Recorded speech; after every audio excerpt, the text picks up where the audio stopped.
How do, and welcome back to Morrigan's Creations. This time we're going to be converting this charity shop find into a miniature worthy of any tabletop adventure. And if you're new around here, my name is Mark, and I enjoy making models that you can't find in the store. If you enjoy any part of this video, please like and subscribe and comment what you want to see me do next. So for this conversion we're going to be having an orc torn in half by a frost giant. So during this intro you've already seen me turn the head around of the model. I feel that this gives it a little bit more of an imposing stance, better silhouette, so we're going to need to hide that face at the back of the head.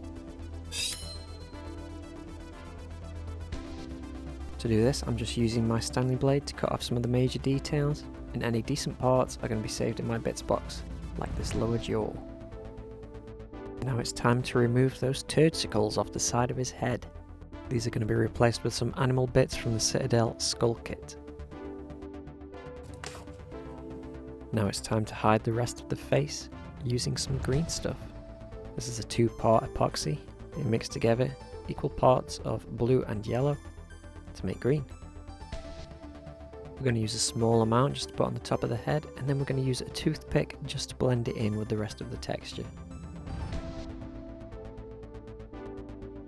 Next I'm using my homemade texture roller just to add a variation in the surface detail. And then we go back over with the toothpick just to redefine some of them lines. Now we're going to hide some of that flat surface area on the back of the coat.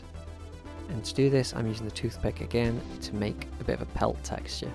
A good example of this is from Valbjorn on YouTube.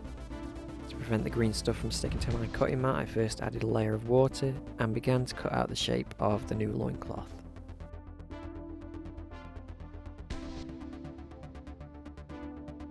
This was then attached to the model, and I once again used my toothpick just to make some folds and some more surface details on the loincloth.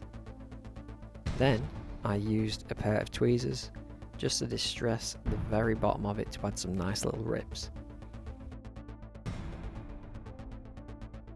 Now that the green stuff is fully cured, it's time to address the new horns. I started by dry fitting some of the horns found in the skulls kit from Citadel, but I found them to be a little too long, so I snipped them down with my snippers. Then I used my Stanley blade to flatten the contact points just to allow it to stick to the model a little bit better. I thought to make it a little bit interesting, I would remove the 2 horns from the bottom, drill out a little section, and feature them at the bottom of the base, just so that it looks a bit more like the orc stood a chance and he was fighting back.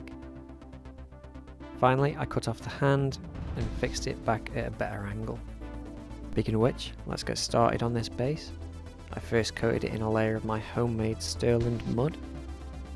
I then added a few pieces of slate and some skulls from the Citadel kit, just to make this area look a little more lived in.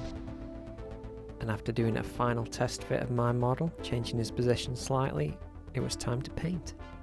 Now I'm not going to do a voiceover over this bit because I feel that's a bit distracting and some people like to see more of what I'm doing.